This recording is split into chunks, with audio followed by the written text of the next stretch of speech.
And welcome to the 51st meeting of the House of Commons Standing Committee on Status of Women. Pursuant to Standing Order 1082 and the motion adopted on October 31st of 2022, the committee will resume its study on women and girls in sport. Today's meeting is taking place in a hybrid format pursuant to the House Order of June 23rd, 2022. Members are attending in person in the room and remotely using the Zoom application. I would like to make a few comments for the benefit of the witnesses and members. Please wait until I recognize you by name before speaking. For those participating by video conference, click on the microphone icon to activate your mic, and please mute yourself when you are not speaking. Interpretation for those on Zoom, you have the choice at the bottom of your screen or either Floor, English, or French. For those in the room, you can use the earpiece and select the desired channel.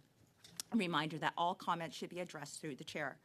For members in the room, if you wish to speak, please raise your hand. For members on Zoom, please use the raise hand function. The clerk and I will manage the speaking order as best as we can and appreciate your patience and understanding in this regard. Before we welcome our witnesses, I would like to provide this trigger warning. This will be a difficult study. We'll be discussing experiences related to abuse. This may be triggering to viewers, members, or staff with similar experiences. If you feel distressed or if you need help, please advise the clerk. I would now like to welcome our witnesses. And today, appearing for the first hour is the Honourable Pascale St-Onge, Member of Parliament and Minister of Sport and Minister responsible for Economic Development, Agency of Canada and the Regions of Quebec. And with her is Isabella Mondeau, who's from the Department of Canadian Heritage and is the Deputy Minister. I will be providing you, Pascale, 5 minutes for your opening comments. You'll see me start throwing up my arms, and if you can just squeeze it down, okay? The floor is yours, Minister. 5 minutes. Madam Chair, ladies and gentlemen of the committee, hello. First, I would like to thank you for this invitation to contribute to the reflection of your committee. What has been the focus of your work for the past several weeks has also been a concern of mine since the beginning of my mandate.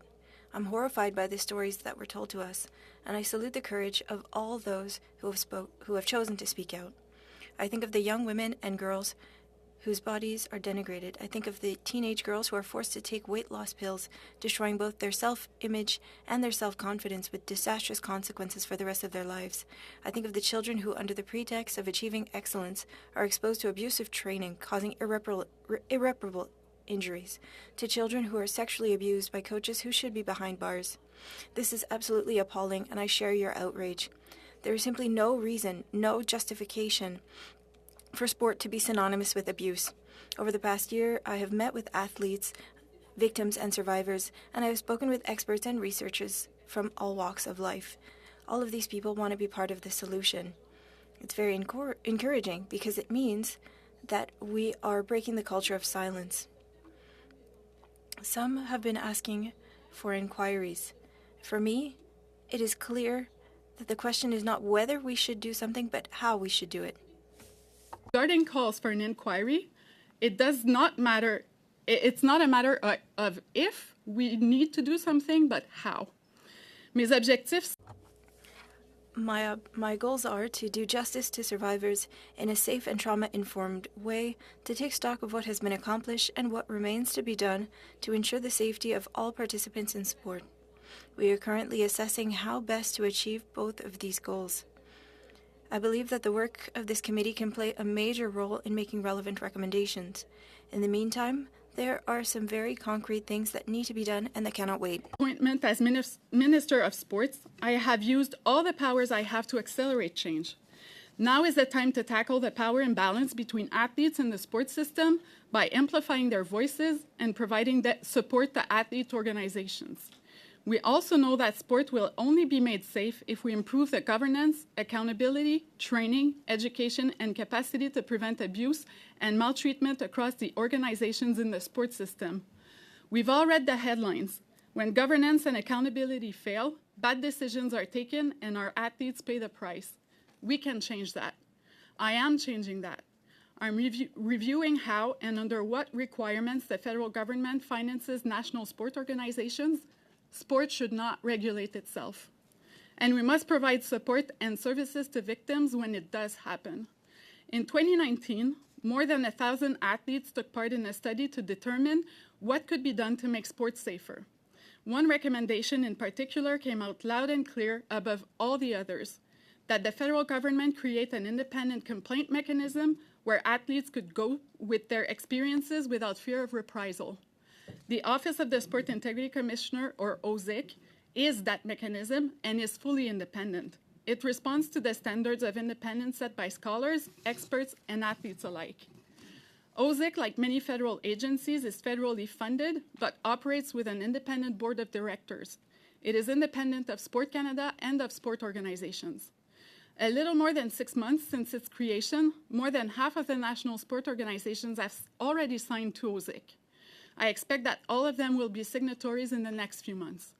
But even if all national sport organizations sign on, there will still be a huge gap, one we cannot ignore. While the federal government and national sport organizations are responsible for about 3,700 athletes, the vast majority of cases of abuse and maltreatment happen outside the federal scope. They happen in local clubs, leagues, and gyms, all of which are within the responsibility of provincial, territorial, and local authority. This harsh reality was recently pointed out by an extensive investigative report from CBC. Canadians all over the country are asking us to fill that gap. Ceci est la prochaine étape, mais This is the next step, but I cannot do it alone. Many aspects of this issue, such as demands for inquiries, require that we all work together, looking for the best interests of our athletes. That is why next week, as I meet with my provincial and territorial counterparts, I will restate the urgency for us all to work together towards better protection, better system alignment, and to implement trusted complaint mechanisms. Children and young athletes should be able to be protected. All levels of government and provinces and territories must do what it takes to make sure that abusers are out of our sports system. I would like to close by thanking this committee for its work. We have an opportunity to change the shape of sport for the better. We can do it together. Thank you for your attention. Thank you very much, Minister, and we really do appreciate your words and you being here today. This is our final day of doing this study, so I know we have lots and lots of questions for you. What we'll be doing is I'm going to stick right to the time today. So your 6 minutes is 6 minutes, so please make sure that when you're doing your questions that you're providing time for the Minister as well. So we're going to start off our first round of 6 minutes, and we'll start off with Anna Roberts for the first 6. Chair, and thank you, Minister, for joining us today as we this committee feels along the same lines as you stated earlier that we need to protect our children, and that's the goal, I feel, of every single member of this committee, so I'm proud to be part of. So I have a few questions for you. Maybe you could help me. When did you take over the portfolio of Minister of Sport? after the last election when Parliament started, so in 2021, at the beginning of 2021. Okay. And how many national sports organization do you fund? Well, there's about 70 NSOs, but in total we fund close to 94 organizations. 94, okay. So, Minister, you set a deadline of April 1st, 2023 for national sports organization to sign agreements to work with the new office of the Integrity Commission, OSIC. Why was April, how did we determine that month? This is when the new funding cycle starts, and we let a little bit of time for the organizations to adjust their internal policies, because to be signatories of OSIC, the Universal Code of Conduct must be applied, and there are several changes in policies that the organizations have to comply with. So they needed a period of time, but it was clear that starting next funding cycle, if organizations want to receive federal funding, they need to be signatories. So what happens to NSO that don't sign the agreement on April the 1st? Are they automatically eliminated from the funding? We will suspend the funding until they comply. So when did Gymnastics Canada agree to become part of the Sports Integrity Commissions? Do you have any dates for us? I don't currently have the specific date. Maybe we could get back to that one. Yeah, we can provide you with the date, the exact date that they became signatories. So Gymnastics Canada specifically needed an extension. Can you advise why they needed an extension? Well, Isabelle? So when they sign, they have to, as the minister say, comply with certain policy. So they sign and they ask a certain time to comply, and then they need an additional 10-day, I believe, I'm going from memory, in order to make sure they had put everything in place that OSIC required them to put in place. So it was a short extension they asked in December. So will they get it beyond the April 1st? No, absolutely not. I don't remember the date, and we can get that to you, but I think they were supposed to be officially, ready for full compliance with OSIC at the beginning of December, and they asked, if my memory serve me well, about 2-week extension. So it's already passed and done. So currently 35 organizations are publicly listed on the Sports Integrity Commissions.ca to have signed agreement with OSAC. Is this list up to date? We're up to 43 to my understanding, and before April, everyone should be signatories. Okay.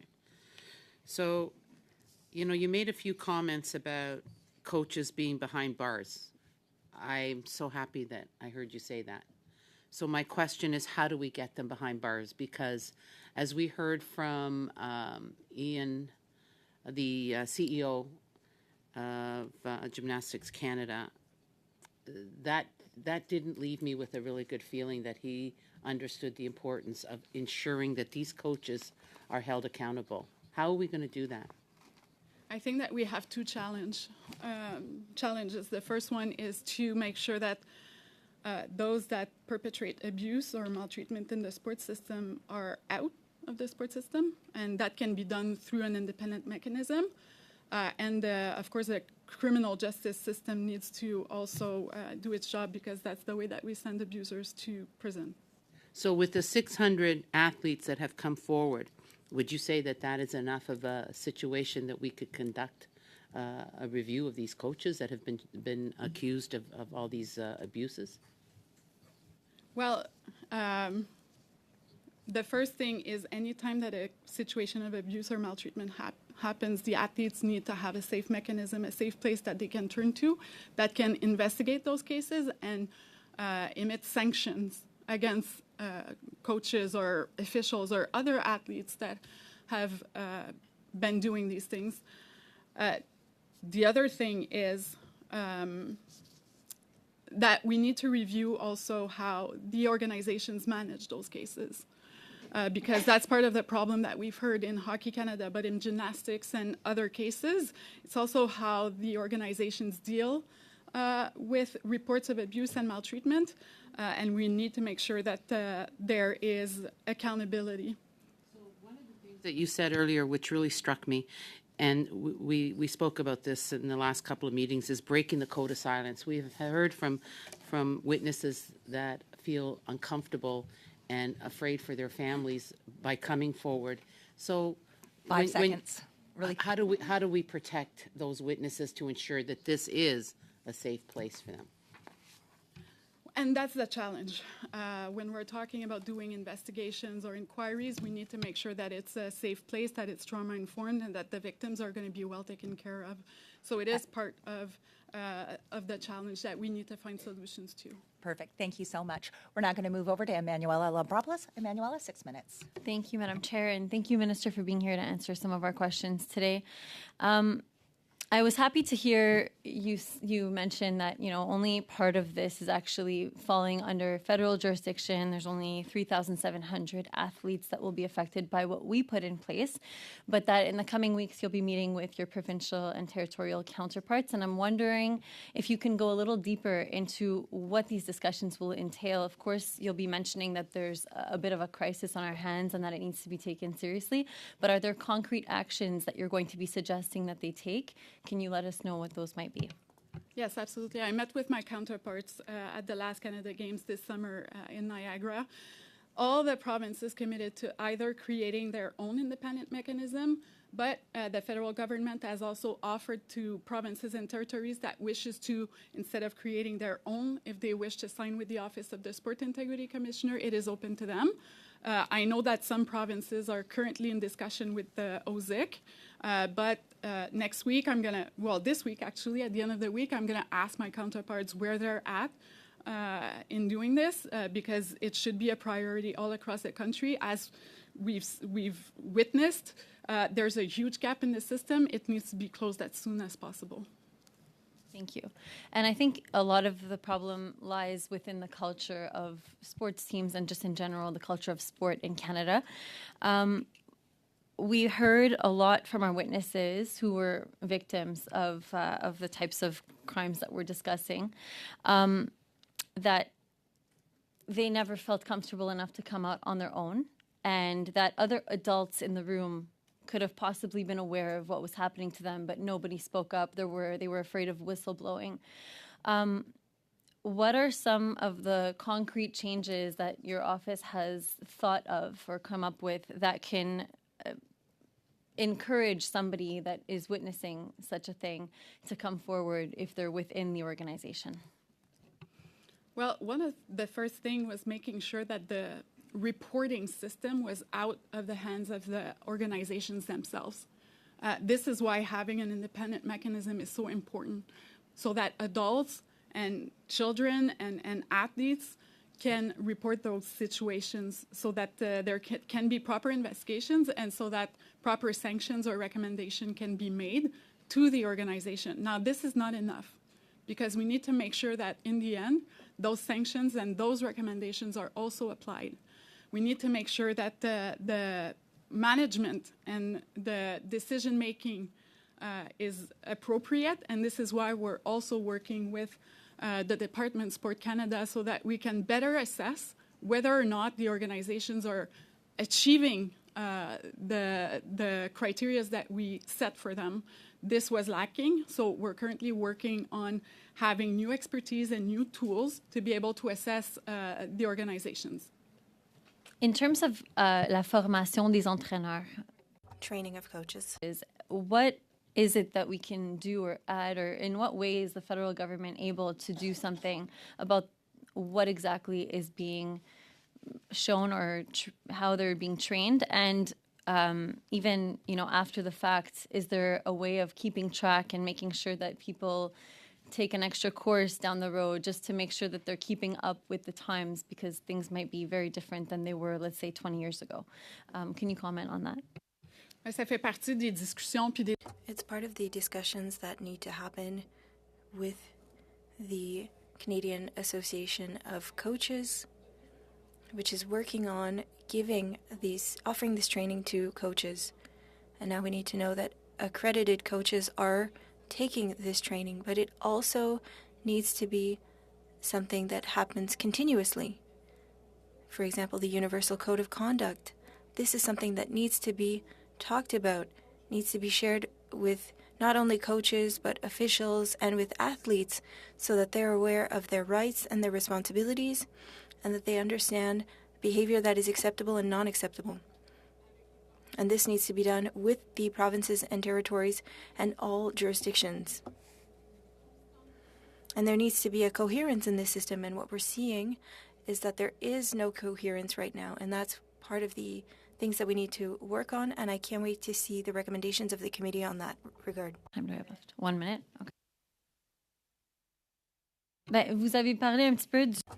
You talked about the Office of the Sports Integrity Commissioner, and you said that that was implemented about 6 months ago.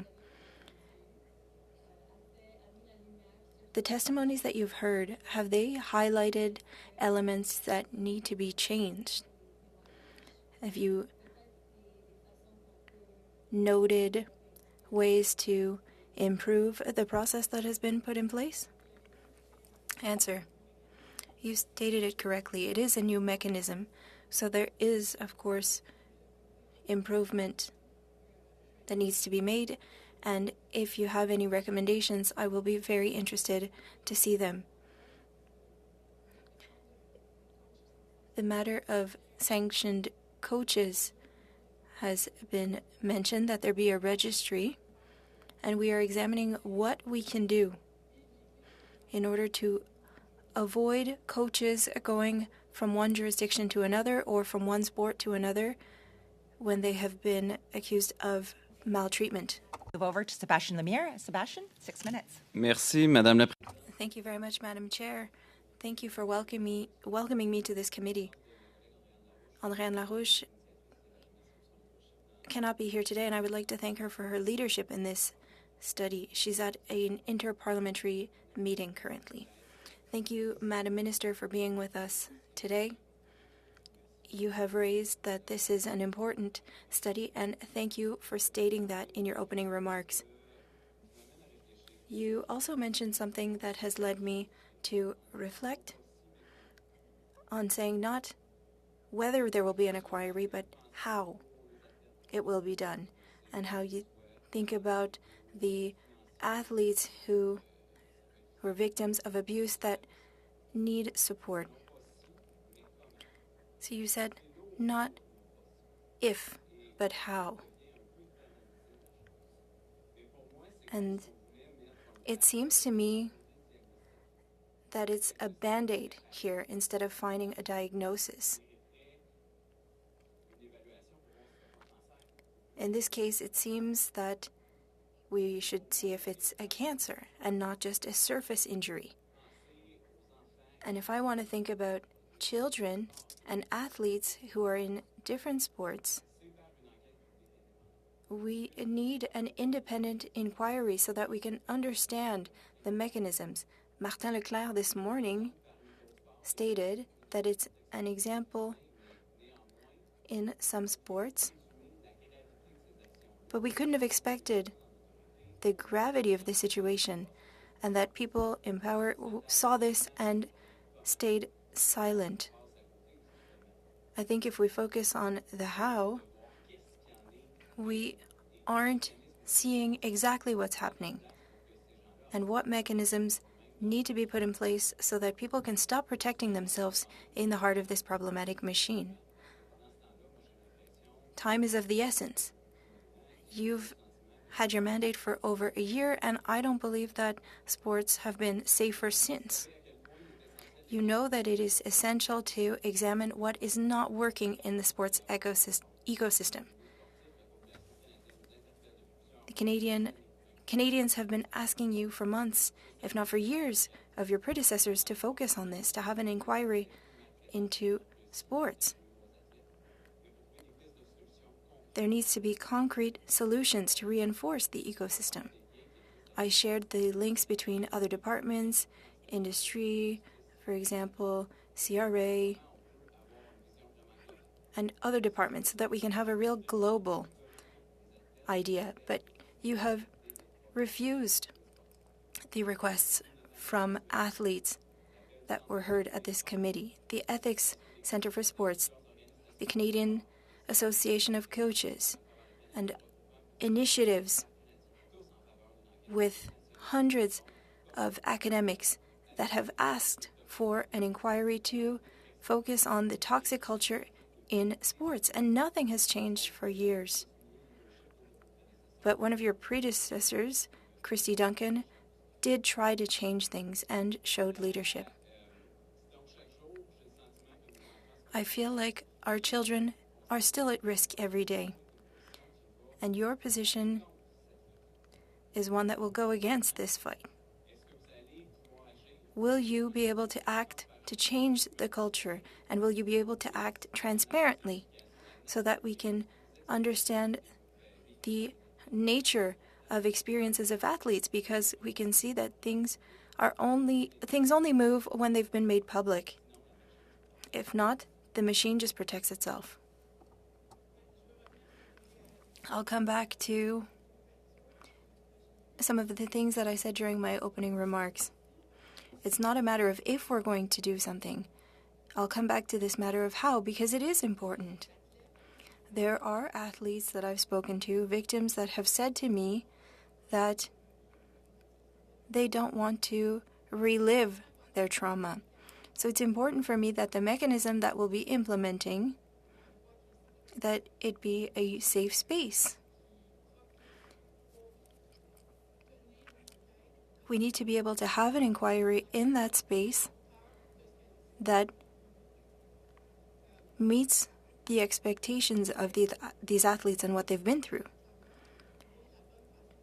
We are working on a way to do things correctly to reach our two objectives, and I think it focuses on what you said, to highlight the events or to shed a light on things that have happened and create a space where people can share their experiences. And secondly, we need to see what has been done up until now, where we're at with the Canadian sports system, and create recommendations on the next steps and see what else we can do to ensure the safety of athletes. I understand that some may think that things aren't going fast enough, but I want to do things correctly. It's very important. Question: have you faced any pressure from anyone to not launch an inquiry? Answer: no. Okay, sorry. Sorry, I'm ahead of the translation. I'm sorry. Thank you so much. We're now going to move it over for the next 6 minutes to Benita Zariello. Benita, you have 6 minutes. Thank you, Madam Chair, and thank you to the Minister for being at committee today.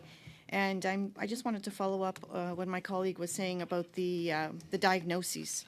And really, I'm hearing a deflection of jurisdiction, a little bit of passing the buck happening here, and I'm very concerned about it because it's 2023, and I think about how many thousands of children are being hurt.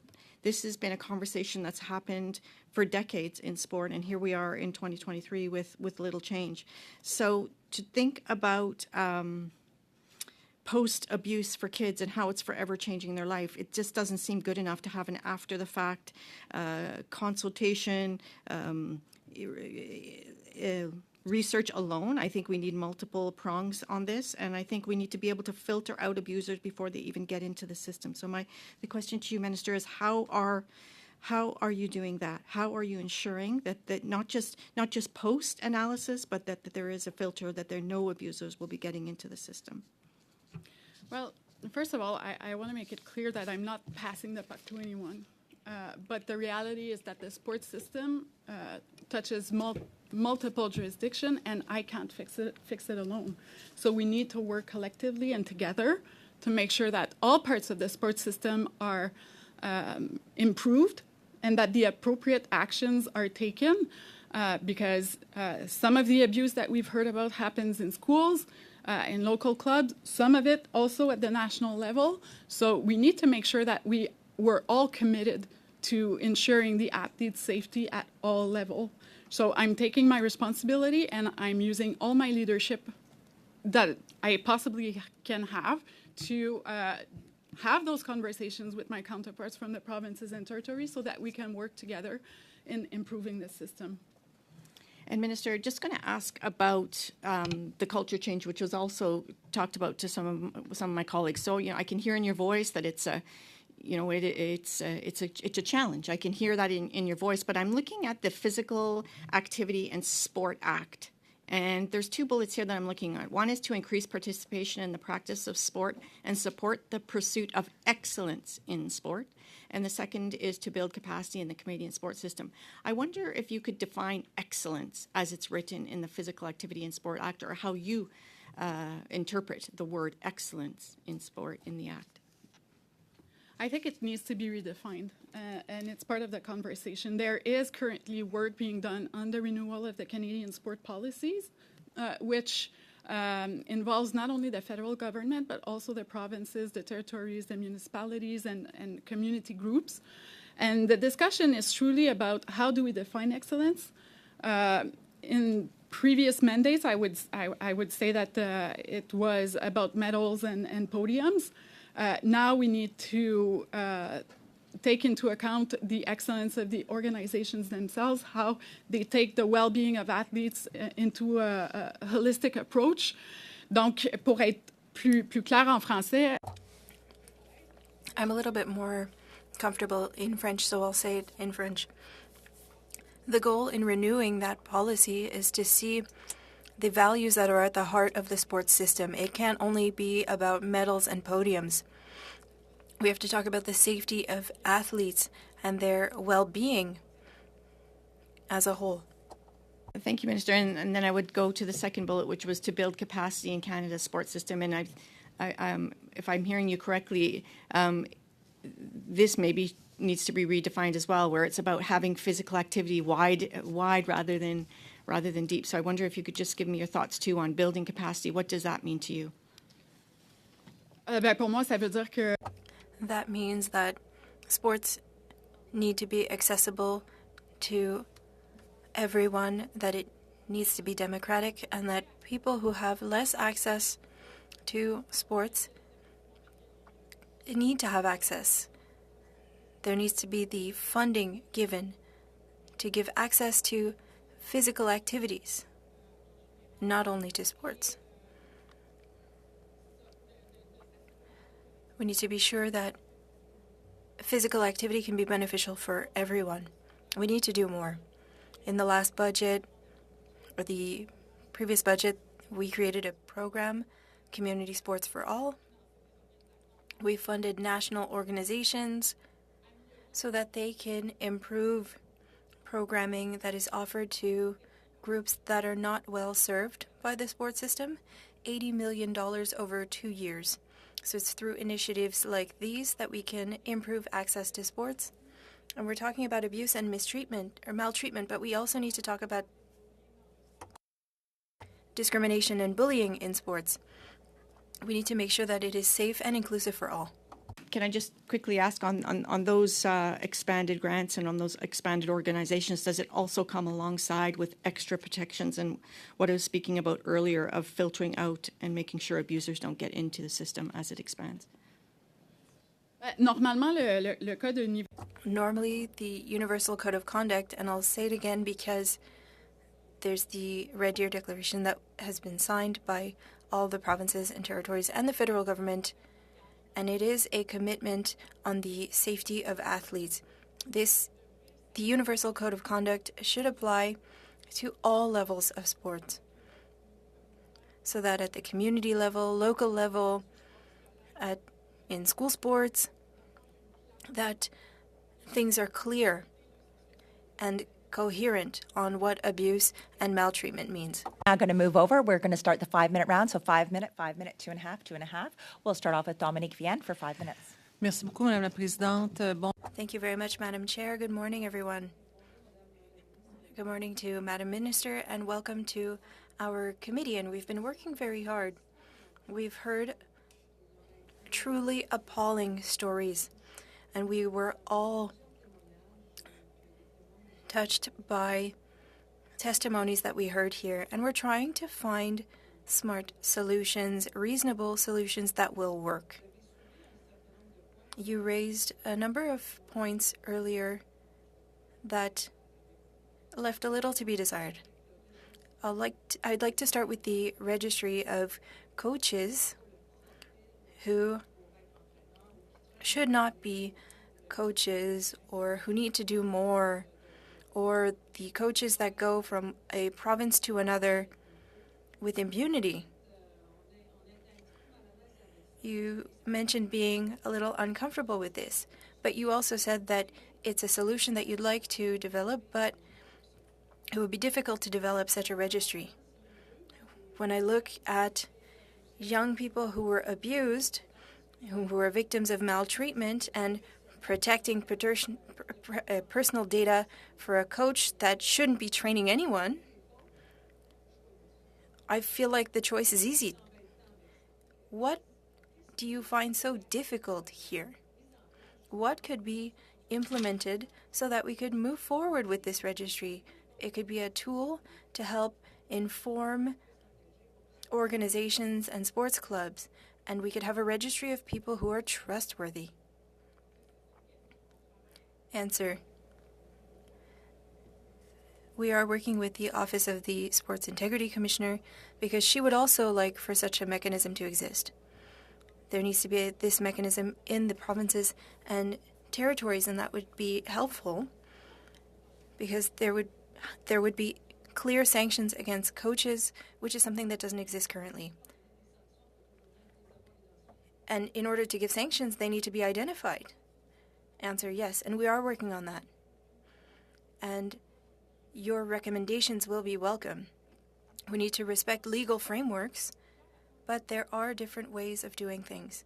We're working on certain possibilities. For example, having a registry of certified coaches, and those who are sanctioned are removed from that list.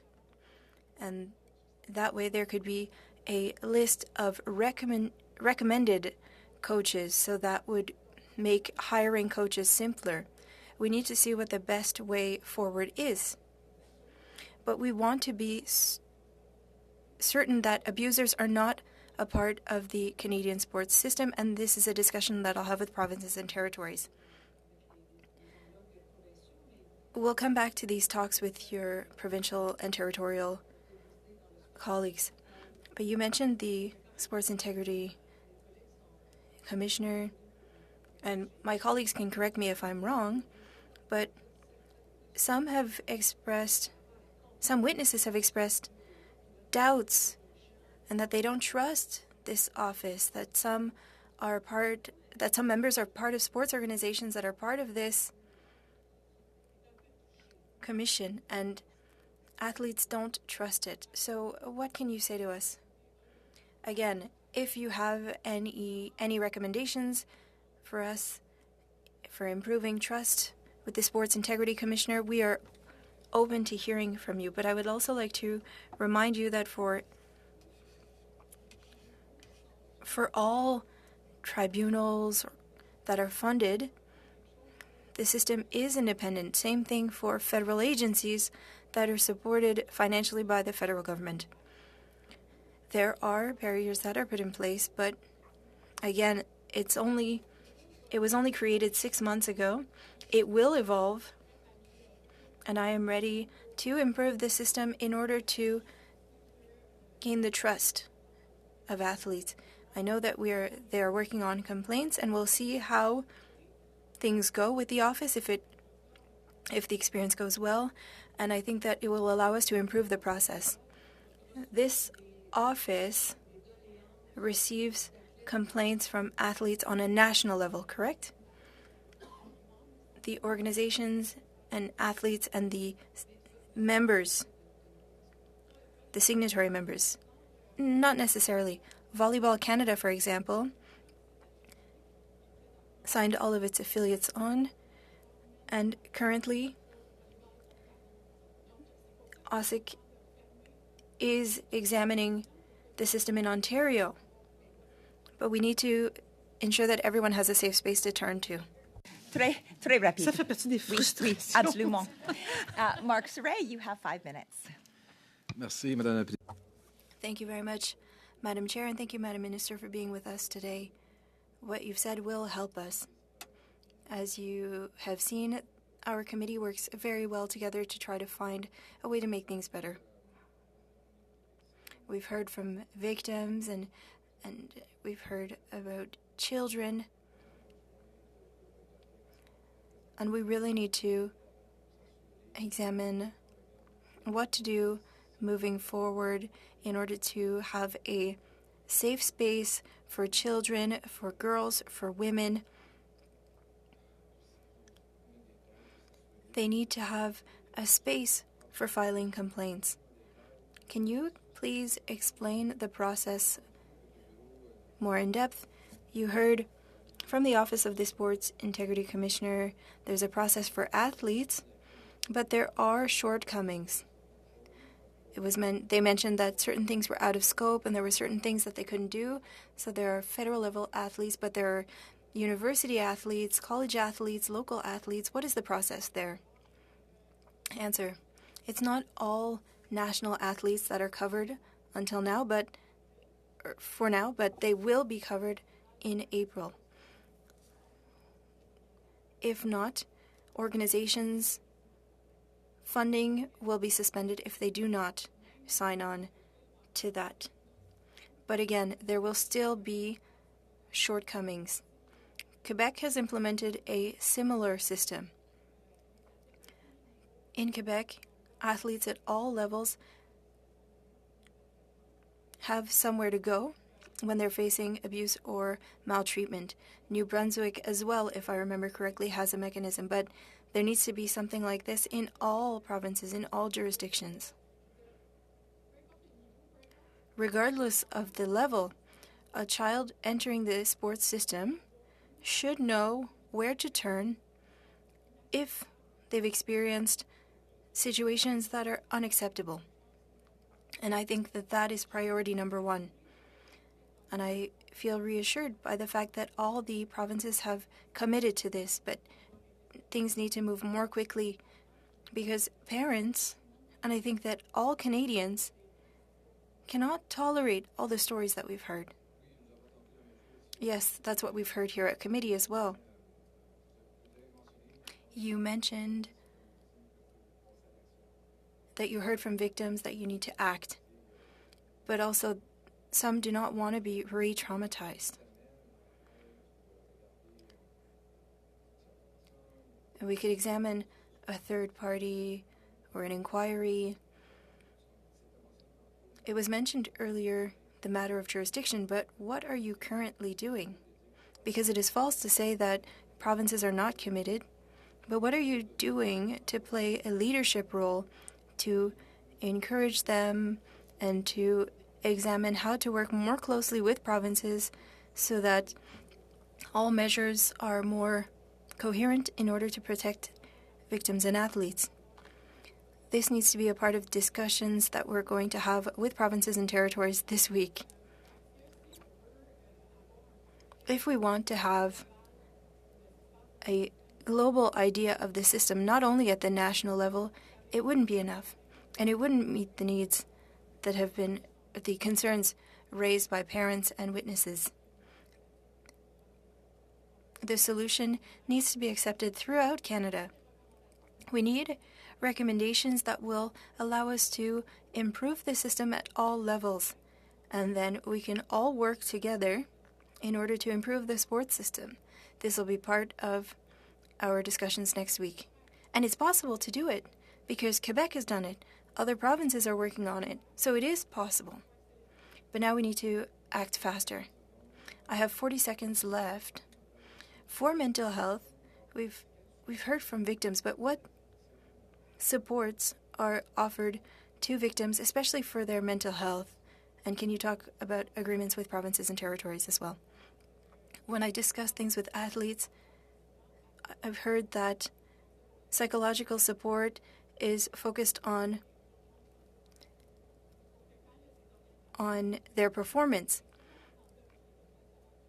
But as we've heard with the gymnastics team and bobsleigh, they have teams that are there to help them manage and offer them the support that they need, not only as an athlete, but as an individual. A minute over to Sebastian. Go ahead, Sebastian. Merci, Madame. Thank you very much, Madam Chair. Madam Minister, the question is not about the if or the how. My question is when. When will this policy on sports be ready?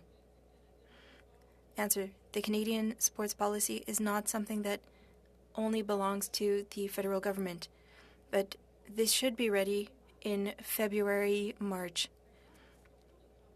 Now, with the work that I'm doing, reviewing funding for the sports system and the requirements in the contribution agreements with sports organizations, this will be announced in March because the next funding cycle is in April, and we will be implementing these new measures. You have a mechanism, OSIC, that was created, and at this committee we heard that a lot of people do not trust this system and the Sport Dispute Resolution Centre of Canada. Do you believe that sports should self-regulate even though it has failed so far? And why create an organization, OSIC, under Sports Canada instead of having an independent mechanism? Because we know that 2/3 of complaints were rejected by OSIC. The Sport Integrity Commissioner is independent from the SDRCC, My predecessor started this during her mandate. The mandate was given to the SDRCC to create OSIC in July 2021. And what I've done since my arrival is to ensure that the office has the funding and the resources needed to do its work. In the case of maltreatment and abuse in the Universal Code, can the Office of the Sport Integrity Commissioner examine complaints like Olympics Canada and other organizations? Answer: yes, all national sports organizations will have to sign on. The Paralympic Committee signed, but they will all sign before April 1st. Thank you. I had 2.5 minutes, correct? We're now going to move over to Bonita for 2.5 minutes. Thank you, Madam Chair. And I just wanted to reiterate about the excellence, the wording in the Act, and culture definitely flows down. So I am pleased, Minister, to hear you say that you're looking at reviewing that. And I would just say that the sooner that can be done, I think would really be also a very important aspect here. So in the past, Minister, you've stated that a national inquiry will not address maltreatment at community and regional levels, and it feels like perhaps that's already been decided. And I'm concerned that today you're asking for other ideas and not taking this one as a leading idea. I'm saying that because the majority of survivors have recommended an independent judicial inquiry, and I'm wondering why hasn't that started, and will you support this ask from victims and their supporters? Il y a plusieurs considérations à avoir. There are different considerations, and I'm not against any of these recommendations. We will examine them. We have certain goals that we have created and that were shared with us. We need to ensure that what we're doing is trauma-informed, that we will create a safe space, and that it will be done correctly. I think that the goal here for everyone is that we have the correct recommendations in order to improve the sports system at all levels. We'll look at the best way to do that. So I'm also waiting for the recommendations from this committee and from the Heritage Committee, and we're currently working on the best formula and the best way to do things. So, Minister, I'll just go back to what, we're talking about little girls here. A lot of time we're talking about little girls. We're talking about vulnerable athletes, young athletes, vulnerable athletes that don't necessarily have a voice. And you mentioned today breaking the silence, and I wonder, is it really breaking the silence? And I would just close my comments today, which is that, we just need to believe them. Thank you very much, Bonita.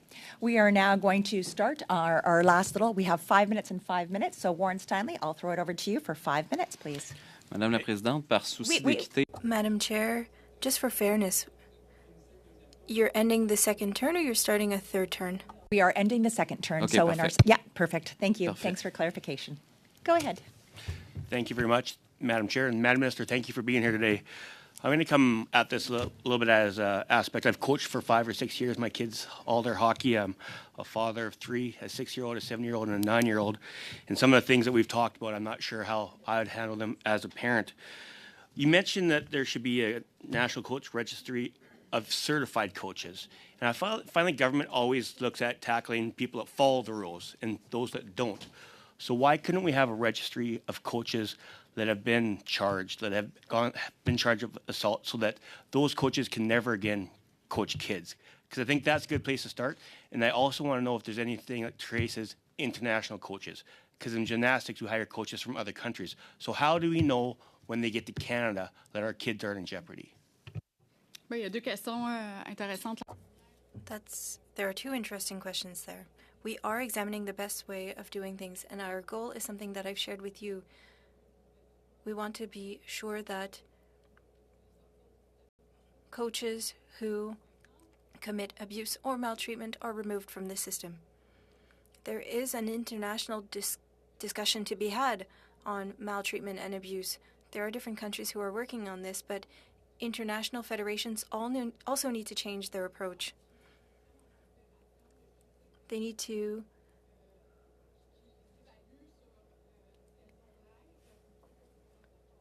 or sometimes athletes are assessed on how they look and how they perform, but we need to work internationally. Consider those two options, because I don't think we have to penalize and make more red tape for people that are following the rules. It's the ones that break it. And I have an example. I grew up in southwest Saskatchewan, the Swift Current. Graham James was one of the most embarrassing points in Swift Current's history. And after he got out of jail for abusing those boys, he was in coaching in Spain. There has to be a way to track these people, not only, especially within our country, but also internationally. Christine Sinclair stated that Soccer Canada flat out lied, and now the public's being lied to as well. So when you're looking at these organizations, and we had Mr. Todd here from the Gymnastics Canada, they seem to be part of the culture problem. I don't think sports are the problem. I think it's the people that run sports that are the problem. So how are you going to address some of those cultural changes? Because it starts at the top of people that are trying to hide this more than try and get to the bottom of it. We need to review the governance of organizations. That's part of what will happen with the funding reform. The matter of economic transparency is very important, and accountability mechanisms as well. That's also why we're working with Sports Canada, so that the proper tools are implemented for these assessments. So I have one last question, and I do believe there should be a national inquiry into Gymnastics Canada, at the least, because I think there's a huge problem, and our girls and boys that do gymnastics are in jeopardy, to the point of where my daughter is 7, and I don't believe I'd ever let her go into gymnastics, because sometimes in gymnastics, they actually tell you to drop your kid off and then leave, and you don't know what's happening. So if you had a little girl, would you let her go in gymnastics, the state that gymnastics is in right now with that culture and what's going on with our girls and boys in Gymnastics Canada? I want to be clear on what we've heard in Gymnastics Canada and certain clubs is unacceptable. I don't understand how we aren't letting parents be there during training to ensure that kids are safe. This should be raising alarm bells. If parents are not allowed to be present, that is unacceptable. It needs to change, and I am determined to shed a light on that situation. Yeah, I have 25 seconds left. Just please take the seriousness of this committee. I think they're doing a great job. My colleagues on this side have been here I've been here a couple times, but this is our children we're talking about, and there needs to be a national coaches registry of these people that are doing terrible things to our kids. There needs to be some accountability so that these clubs know who they can and can't hire as coaches. I am determined to do what I can to change the world of sport. I will use all the tools at my disposal to do so. And off to Anita for 5 minutes. Thank you very much, Madam Chair and Minister. Thank you so much for being here today. It is absolutely evident from your testimony that you care deeply about our athletes, about ending the abuse and mistreatment of athletes. So I think we all appreciate that very much. And it's obvious you've been listening to all the athletes and victims and survivors that you've been speaking to. And I appreciate that you've said a few times today in the committee that it's not about if, it's about how we move forward, and that you're looking forward to our committee report as a mechanism to show you some of the how. Because we have heard absolutely horrifying testimony in this committee, difficult testimony, but testimony that we can't look away from. And one of the things that we've heard is that obviously in an ideal world, prevention, stopping it from happening in the first place, is what we want. But when it does happen, athletes don't necessarily go directly to, I want to report, I want to have an official investigation. They need some mental health supports. They need an advocate. They need to know what their options are before they're at a point where they're ready to actually file a complaint.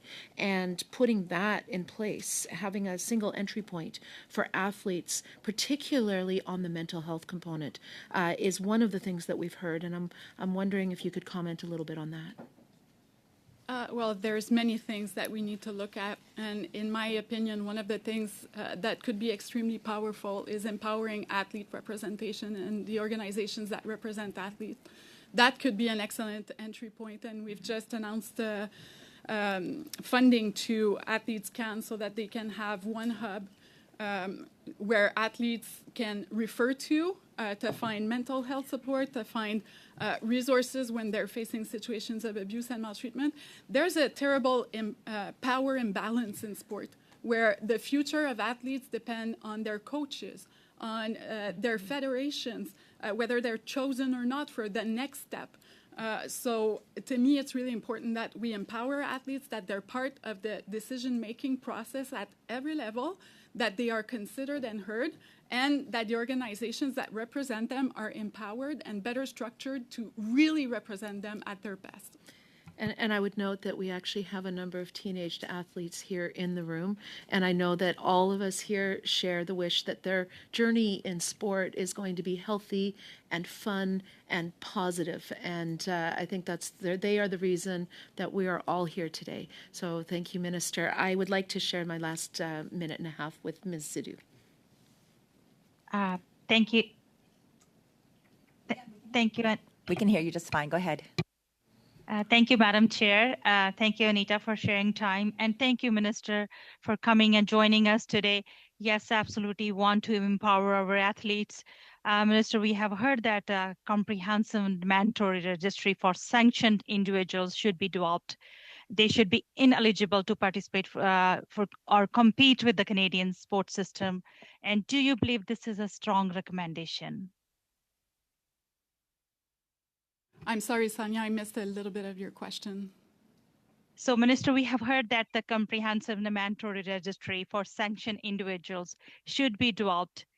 They should be ineligible to participate or compete with the Canadian sports system. Do you believe this is a strong recommendation? Yes, we are looking at ways that we can achieve that. And thank you. We want to put the well-being of victims first. Minister, you spoke about Quebec and New Brunswick having models which are responsive to athletes' concerns at all levels. We need model like this so in every province and territory so our athletes can feel safe. If you can expand that, how can be effectively we can have model like this? Well, there's two ways, and all provinces and territories committed to doing it. Either they can deal directly with the Office of the Sport Integrity Commissioner, which is already up and coming. The federal government invested $16 million, so it's already there. It's an easy fix. The other way is they can also create their own independent mechanism, just like Quebec did and New Brunswick. But either or, this needs to be done because athletes need to know where to turn to when they're facing situations of abuse or maltreatment. Awesome. Thank you so much. I'm just going to ask a couple more questions as we're just finishing up, just some things as we're looking at closure. The Sport Dispute Resolution Center, those are appointed by yourself, right, as the minister? Those 12 members that are on the sport resolution? Like according to the... Yeah, you appoint them. Yeah. Oui, c'est our dénomination. Yes. Appoint those, or were those appointed before you took on the role as minister? Some of them were appointed by me, others have been appointed before. Mm-hmm. And like I said, I'm open to reviewing how the appointments are being made. I think one of the concerns, and I think we've heard it from everybody, it's that thread, it's that trust. And so when I'm looking at the sports resolution and knowing that from there, they're choosing OSIC, is that correct? The lineage, who gets into OSIC? Who chooses the membership of OSIC, or who hires OSIC? How are they affiliated with the Sport Dispute Resolution Center? So I think what you're talking about is the Integrity Commissioner. So in the Integrity Commissioner position, no, is that well, the what Sport you're talking Dispute about? Resolution Center, Yeah. they have a segment of them becomes OSIC, correct? Yes, Okay. that's correct. So I just want to look at this line because the minister appoints the people on that board. Yeah. That board then chooses OSIC because it's a wedge of that. I think what I'm seeing, and I think the same for many of these people in this committee member, when I'm looking at the Sport Dispute Resolution Center of Canada, and I'm looking at the membership that's been chosen, and that's why, Pascal, it's definitely not against you, please understand this. But I'm seeing people on Gymnastics Canada that are on this resolution. And then we're also hearing from someone like Ian Moss, who is saying, well, you know, it was an allegation, it's not fact. So I think when we're looking at all of these things, this is part of the problem, is it's those ties, those connections that seem to be with every single place. So how are the athletes supposed to support something when they know that the person in charge of sports resolution sits on the same board as a person who will not hear their allegations?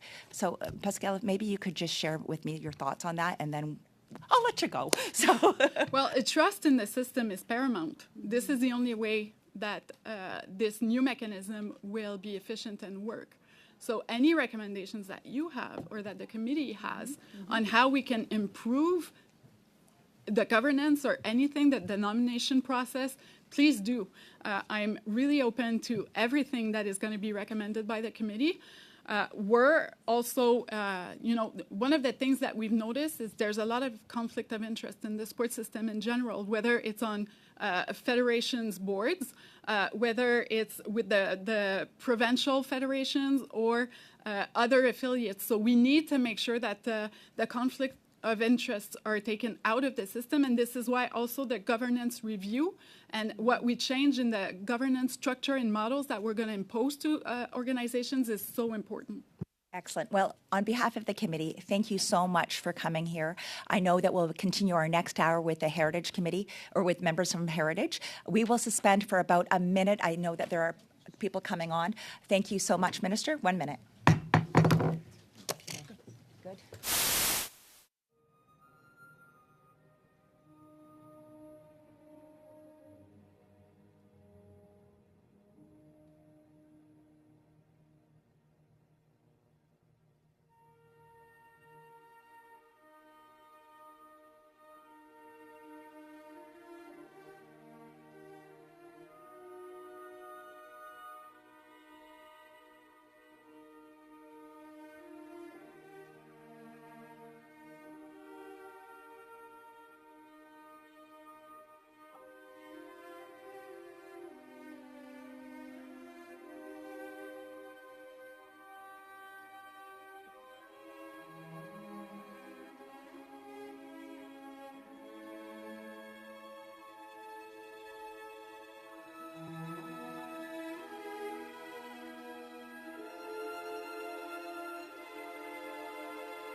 back on. So everybody, welcome back. We're going to continue with this meeting. I recognize that it's kind of a busy time because we're doing a bit of a switchover and all of us are exiting and entering the room.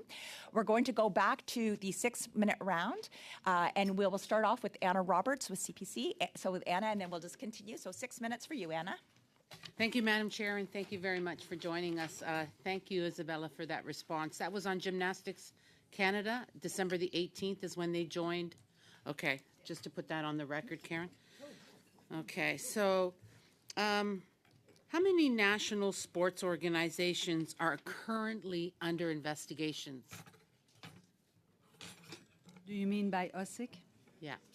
So OSIC is an independent organization, so they don't necessarily tell us who they investigate, but they are, certainly we know that they are investigating some. I think the minister mentioned one on Volleyball Ontario. There may be other in the pipeline that they are not quite ready to talk about that are being investigated, and we won't know necessarily until they're ready to go public with it, because as I say, they are an independent organization. So when they're under investigation, does that mean the funding stops? No, not during the investigation. However, if they come with recommendation, Sport Canada and the minister will consider it. And in some case, she can consider cutting the funding if they're not complying with the recommendation. So let's take an example. If they say that the organization should take these 10 measures and they have 10 recommendations and the organization doesn't do it, we can include that in our contribution agreement, and if they don't comply, we can cut the funding. So I want to go back to something that the minister said earlier about, the universal code of conduct. As we know, when we hire or when coaches come from other countries, their rules and regulations are different than they are in Canada. So the education part is very important, because if we can't control that, then we are allowing these individuals to come and coach our children and not knowing our rules. I don't care what they do in their country. Sorry, I'm not trying to be rude. But in this country, we have rules and regulations to protect our children, and those must be adhered to. So how do we, or how does the government ensure a code of conduct if we can't hold them accountable? Are we inspecting these facilities? Are we sending people in to see and research what these young athletes are going through? Because I personally have not heard that from any of the witnesses that we had, that there is no accountability. So if we have no accountability, then there's no point of a code of conduct or a universal code of conduct, because we're not doing anything about it. So how can we change that system, and how can we change that mentality?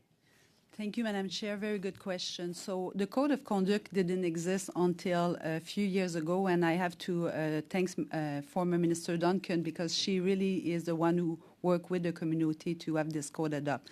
So before, if you had an athlete and you want to say this was wrong, you had nowhere to point out because there was no written rule for the sport. So now the Code of Conduct exists. Your question is, how do we enforce it, right? And that's why, as a condition to be a member of OSIC, you have to have the code as one of your policies. So you have no choice.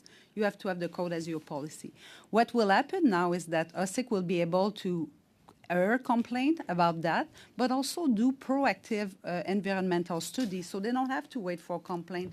They have another line of business where they can also say, I think something is wrong there. I will go and we'll do an environmental assessment of pick a sport, and they can then look and make recommendation as to how the code is enforced. So if they found, for example, that nobody know about the code, nobody is checking about the code, then they can make recommendation, and then they will have to comply with it. So, I'm sorry to interrupt, No, Isabel, sorry. but here's my concern. My concern is that these witnesses that we've heard from are afraid to come forward. They're afraid for their families. They're afraid that their families are being, harassed. And if we don't hold the people at the top brass, even the CEO that we question, if we can't hold him accountable, then how can we expect the witnesses to feel that they are in a safe spot? Because right now, from what we've heard from all the witnesses, they do not feel safe. For sure. I think that's an excellent question, and I think that's why OSIC doesn't have to wait for complaint. They can act and lead an investigation on their own volition. So if they hear rumor, if they think there is something wrong, they don't have to have somebody coming to them. They can initiate the investigation and do basically the same thing they were able to do. So what Ian said earlier, Ian Moss, pardon me, the CEO, Yeah. he said, well, they were just allegations, there's no facts. But when you have 600 Exactly. gymnasts coming Yeah. forward, how much more do you need to know? So I think the problem is at the top. I think the people at the top do not understand the concerns that we have for our children. Because when I asked him the question, Yeah. what would he do if it was his children, he immediately said he would lodge a complaint, and don't hold me, I can't Yeah, quote yeah. him verbatim. But my concern is, if you're that concerned about your children, why are you not concerned about the 600 that came forward? That's what really scares me. Thank you, Madam Chair. I think you're making an excellent point, and I think that's why it's so important that the independent mechanism is independent, because before it was within the control of organization. They could decide to investigate, they could decide not to investigate. Now it's not going to be their choice. It's going to be either based on a complaint or a self-initiate investigation that USIC can do. So they won't have to wait for the CEO or whoever in the organization to pursue something if they think there is something wrong with the organization. But we still have to hold the people at the top that are not Absolutely. acting Yeah. on these, call them accusation, call them whatever you want. We have to hold them responsible. And as Absolutely. far as I'm concerned, they should be fired. Thank you for that. Thank you, Madam Chair. We'll now move over to Jenna Sutts. Jenna, you have 6 minutes. Merci, la Présidente. Thank you, Madam Chair. To the witnesses, or excuse me, to our officials for being here with us today. Le Bureau de la Commissaire à l'Intégrité du Sport. The Office of the Sports Integrity Commissioner has been in operations for about 8 months. Are you satisfied? And what can we do to maximize its use? Question, Madam Chair. So obviously, since they have appointed the Integrity Commissioner in June, they have done a lot of things, including hiring the staff, because they're the one who hired their first independent and the investigator, their team, and all of that. So they had to do that, and they had also to set up policy, because what they want is to have investigations that are trauma-informed, that they have the proper support and all of that. So that's what they have been doing. In parallel, obviously, it was important to have every organization sign on so that they can start to do this investigation. They are now, after 8 months, have started to do investigation. And although they had refused more at the beginning, more people signing means that they are going to have less people who are not eligible, because by April 1st, all national organizations will have signed. So I think we are very cognizant that they did a lot of work in a very short time. And you're happy with the steps or the progress that you've reached to this point? I think we are happy with the work they have done so far. Obviously, as the ministers say, this is a new organization, and we will be happy to consider any improvement or any suggestion that this committee can make about this organization, because we all want it to succeed. We all want it to succeed, not for us, but for the athlete and for the sports system. Excellent. Merci beaucoup. Thank you very much. Prochaine question. My next question. How can the Government of Canada contribute to the culture change in sport?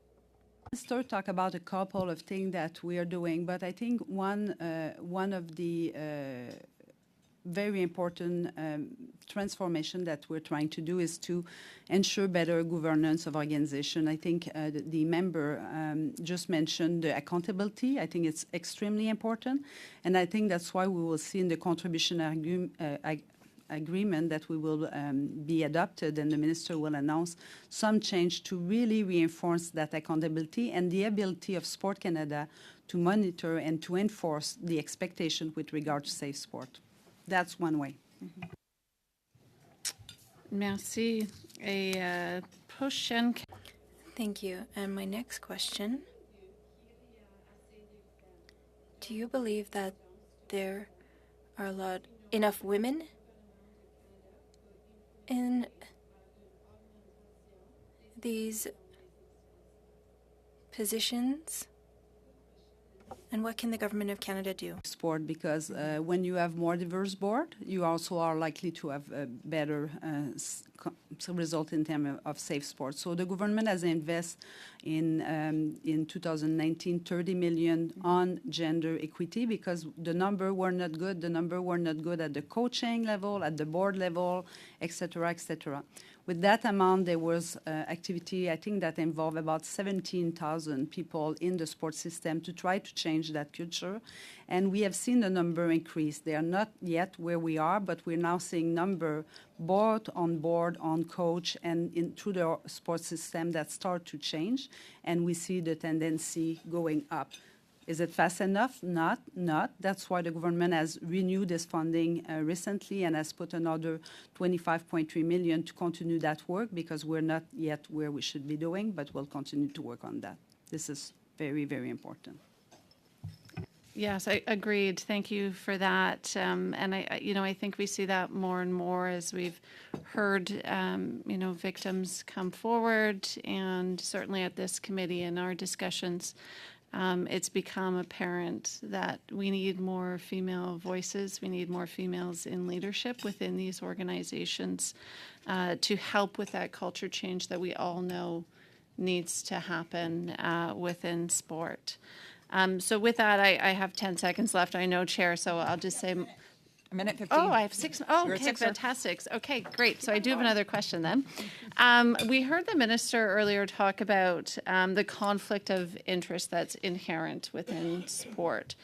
And my question is, how can yourselves, how can the government, what mechanisms do we have at our disposal to help resolve that, to help take that conflict of interest out of the sports system? I think part of it is creating, as we have done with the complaint, an independent mechanism, because it's hard to be judge and party. And when organizations were judging their own performance, they were kind of judge and party, even if they were hiring their own third party. We have seen that it was not working. So that's definitely one conflict that is gone.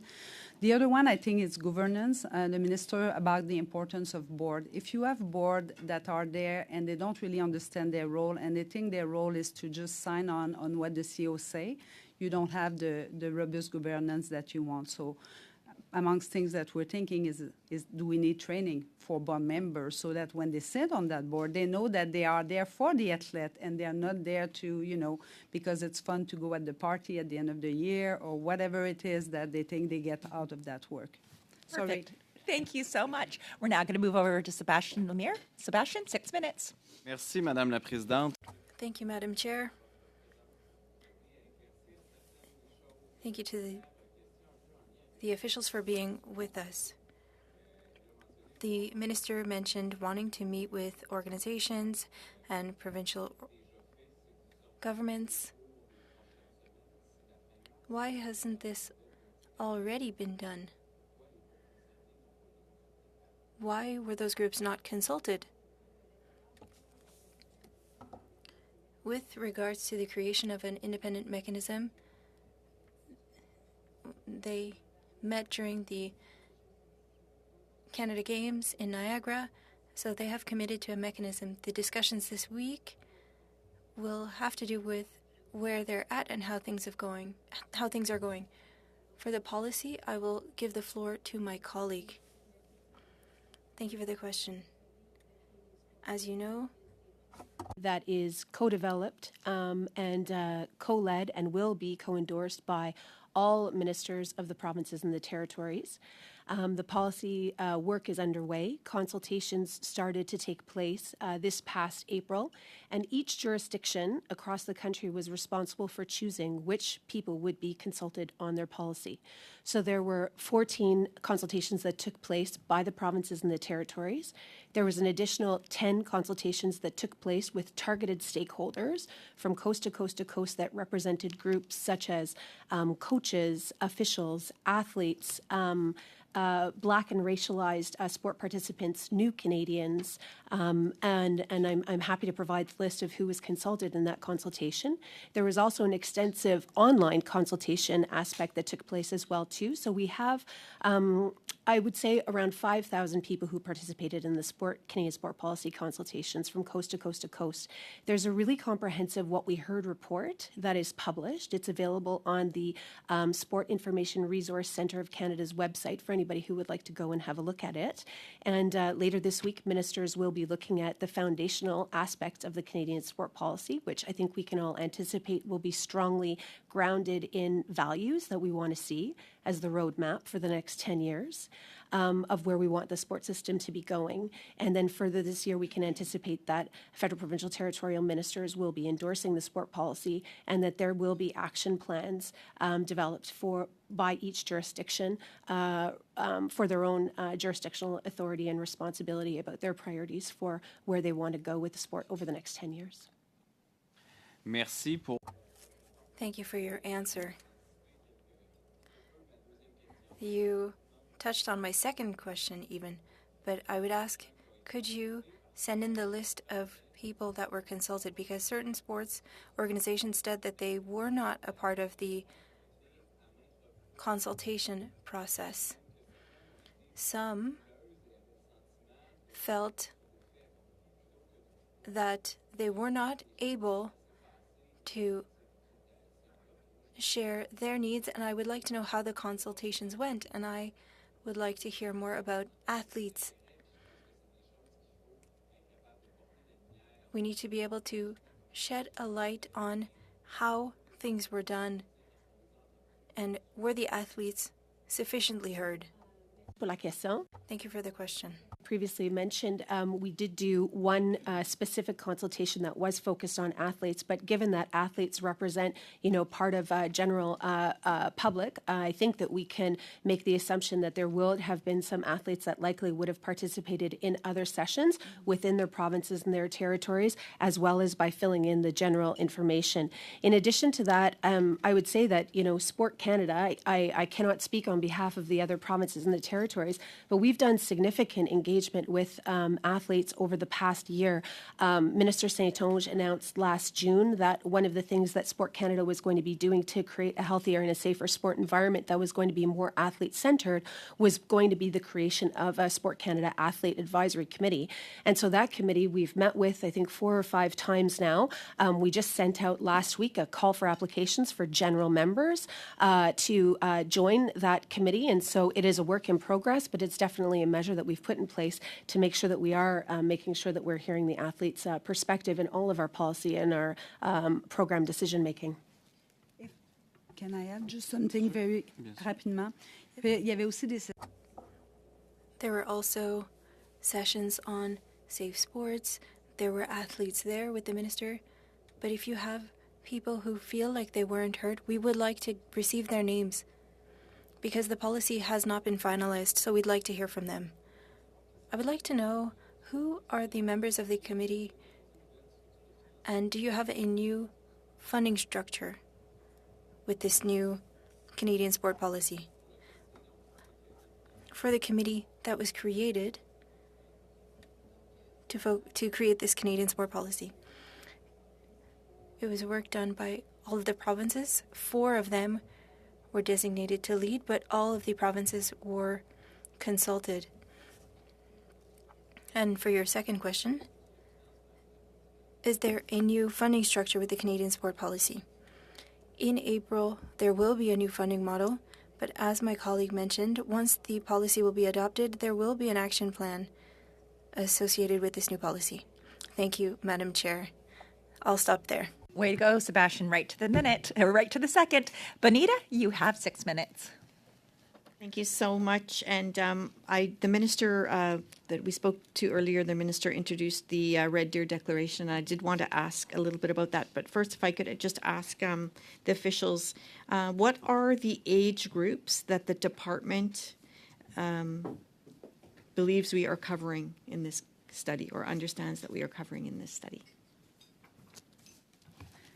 Thank you for the question, Madam Chair. So on the Red Deer Declaration, that was a declaration that was adopted in 2019 when then Minister Duncan was there. And it was really following a group of experts that she had put together with experts from athlete and the academic to really recommend what should be done on safe sport in particular, but gender also in general. And so when minister met in 2019 on a federal provincial meeting, they agreed to put in place all the recommendations of that committee and also to commit to have that discussion at every single one of their committee. So they have all undertaken the responsibility to advance on that file. That was the Red Deer Declaration. I hope it answers your question. And as to what are the age of the children, there really are no specific age because in some sport, even at the national level, if I think about gymnastics, some are pretty young. So we're not limiting ourselves by age. Any athlete that needs our sport should be receiving our sport. And in some cases, in Canada Game, for example, I think the younger athletes are in gymnastics and they can be as young as 12 or 14, 13. Thank you. And you mentioned MP Duncan that had done, the past minister that had really dug in and had some recommendations. So were all of those recommendations that were previously suggested implemented from when MP Duncan was the minister? Yeah, I will say that a large number of those recommendations were implemented. Others are being tracked regularly at the federal provincial table so that the work is continuing on those ones. And we are happy to provide you with a summary of that, if that's helpful. That would be great. Yeah. And then I'm just looking at the Red Deer Declaration and there was some following immediate actions and there's 3 there. Are all 3 of those the establishing a standing item on safety integrity, implementing a collaborative intergovernmental approach, and investigating a mechanism to report and monitor incidents? Are all of those 3 happening? The mechanism is actually ASIC, so that's one of the outcome of that meeting. The FPT table is now active on that front. They have a working group that's active all the time, and I missed the first one. Sorry, I don't have it in front of me. Okay, so this is of interest because we've talked a lot today about wanting to have culture change and that culture flows down and that there needs to be change in governance. But if the people that are still implementing that governance are the same, then we don't really get that far. So have you seen any changes? Has there been any metrics, and how are we measuring? So all those recommendations are being measured. I think you're absolutely right, and they are measuring to how they are being accomplished, and then we can provide you that exactly what has been done and exactly what is being done about it. Some of it is for the federal government, some of it is for the provincial government, but we're tracking it as a collectivity, and we are happy to provide that to you. And is that new, this cross-jurisdictional collaborative approach? Is that new, or has that been an ongoing? I will say that because the sport has a federal and provincial component, it's not new, but I will say the focus of the table on sport is probably, I cannot talk before that, I was not there, but I was there when Minister Duncan at the time, and I know that since that, it's a regular item on the agenda. Okay, and which ministry will this fall into? Will this fall into sport, or will this fall into heritage? If there's monitoring that's going on, if there's actions that need to be completed, which ministry, who's going to take accountability to those? So it's sport. Sport is within Canadian Heritage, but it's sport that's doing the follow-up when it's at the federal level, and our colleague in the province, where they all have sport ministry too, are doing it for their own jurisdiction. And as we were speaking about, I mean, it's all ages and it can be very young kids. You know, everyone around this table and certainly all Canadians want this fixed. So what is the immediate must right away? I mean, we've had testimony from victims and survivors that are saying they want this inquiry, this judicial inquiry. Is this the must? What is the number one action that we can tell Canadians, you know, this is what came out of these conversations, even before perhaps a report comes? So I think there is more than one must, but definitely the minister talked about the work she's doing on thinking about what's the appropriate inquiry. But I will say in the meantime, and I think she said that in her opening remark, other thing needs to take place, and we all just have to do it all in parallel because it's too important and it's too urgent. So she's doing reform of her funding because she can, and that's a tool she can change the culture. She won't wait, she will do it. Okay, fantastic. We're going to move it over to Dominique Vienne for 5 minutes. Merci beaucoup, Madame la Présidente. Thank you very much, Madam Chair. Welcome. Ms. Moldu, to your knowledge, with all that we've heard, horror stories, do you have, or you've received information that parents would have wanted to take their children out of sports teams, or have you heard, or have you seen a decrease in the number of children registered in sports? Answer: I have heard anecdotes, but I don't have any statistics.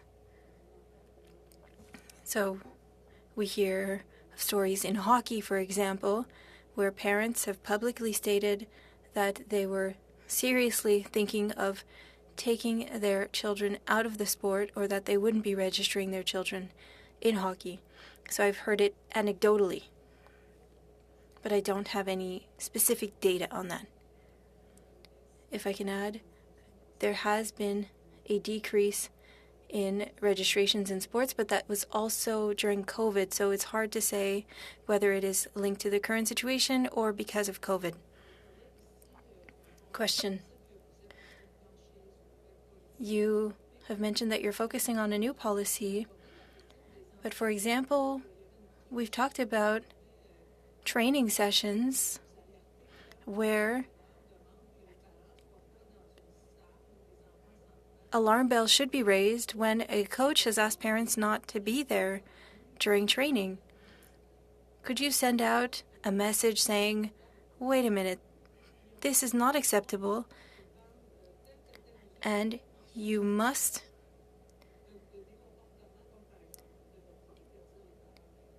implement a policy where it is not allowed for parents to be excluded from the room.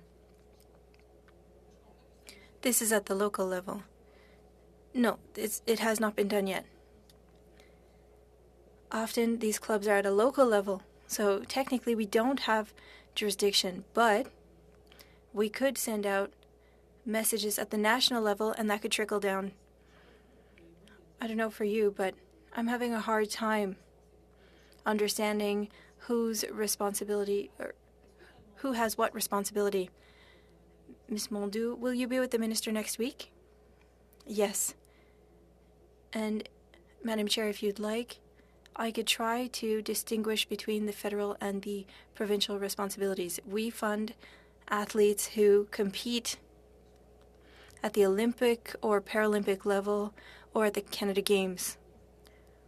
Provincially, that's sports clubs, local clubs, provincial teams. So it is very important that we all work together because we want to look at the whole pyramid. I understand the importance of a deputy minister in the life of a minister. What have you done as deputy minister with deputy ministers in other provinces and territories? That's a great question. I was here in 2019 with Ms. Duncan, and that's when we first started to work very seriously with our provincial and territorial counterparts and work with committees of experts, because coaches will go to areas that are not well regulated. And so everyone needs to have good rules, and that is why the minister is working hard with my support with deputy ministers. Do you communicate with them? Yes. I spoke to them 2 weeks ago. I'll see them again soon. And we do speak regularly because you could have a role to play to make things move forward. Yes, absolutely. So I imagine that you recommend unequivocally and strongly the implementation of a registry for these offenders. I think everyone agrees that this information needs to be available. What we're working on is how to do it more effectively and quickly.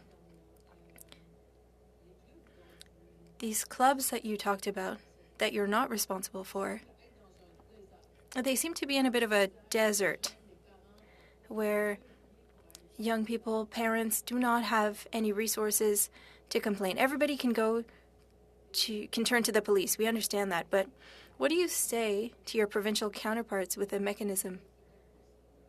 Perhaps one of my colleagues can come back to this later. Giving you a bigger arm here. Sorry about that.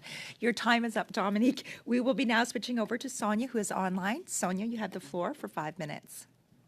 Thank you, Madam Chair. Thank you, all the officials. I just want to make a comment. Yesterday, I met with the Olympian champion and 6 times world champion, Cassie Campbell. She reminded me, yes, there are systemic issues. In order to get the positive impact from the supports, we need to build a safer spaces so all experiences can have those benefits. And we heard our ministers. So my first questions to the officials, can you explain to us what powers Support Canada has and what exactly can be done when there are some wrongdoings? En fait, les différentes... Madam Chair, so the different measure that the Minister talked is about that. One of it is obviously the Office of the Integrity Commissioner and the importance of having a place for athletes to go there and be able to be heard, but also that there is concrete action taken and sanction against the coach, against the organization, against whatever needs to be done. So I think that's really important. Maybe to follow up on the province, it's important that these mechanisms exist across the country, because the reality otherwise is that they will come at the federal level and the OSIC will not be able to provide the support the athlete need, and we don't want that. We don't want any athlete to be turned around. So that's why it's so important to have also province either joining OSIC or creating, as Quebec did and New Brunswick, their own mechanism. But there could be no gap across the country where one single athlete doesn't have a place to do a complaint and feel that they can be safe and they can be supported both from a mental health point of view but also from a trauma-informed point of view. I hope it addressed your question. Thank you. And as a follow-up, we know it will be mandatory for a nationally funded organization to sign up with the Office of the Sport Integrity Commissioner. Can you expand on the impact that will have in terms of transparency? So the first thing I will say is that now we won't need to ask what organization has, what kind of code they apply, what's the rule that they should abide, because now the rule will be the same for all national organizations. They will have to abide by the same set of rules, and they will be judged and held accountable on the same set of rules. So that's point number one. The point number two, the ministers say it, is that if they don't sign with OSIC, the funding from Sport Canada will be cut. And point number three is that when they make recommendation, the organization will implement this recommendation. But if they don't, that will be reflected in the funding that they receive. And again, their funding could be cut if they are not implementing the recommendation that are needed to improve the organization. Thank you. We heard the heartbreaking stories. Some athletes have said that they are at the breaking point. What mental health support is being provided to athletes who are survivors of violence or abuse? And how are these services being more strengthened and more improved? So thank you, Madam Chair, for the question. OSIC is going to have some mental health support and some trauma support for athletes, but obviously not everybody want to go to OSIC, and not everybody should. Some people just want the support they need at the moment they need, and that's why the minister has announced just before Christmas 2.4 million in mental health support, and that's going to be provided to any athlete that feel they need it, not to improve in their competition or their sport, just to improve their well-being. So it's not focused on better performance, it's focused for better wellness of athlete. Thank you. And we need better training across all levels. Can you expand on how the government is promoting education and training for coaches, officials, and the sporting community on abuse and harassment in sports, especially for women and girls? You have 20 seconds to respond. Thank you. So I will say just a couple of things. Obviously, the Coaching Association has a huge role to play, and we are working on them to make sure that every coach is properly trained. But the point about education goes well beyond coaches, and that's why the minister also announced on Friday support for Athlete Can, which is an organization of athletes, which will be a wonderful place where they can provide some of those education.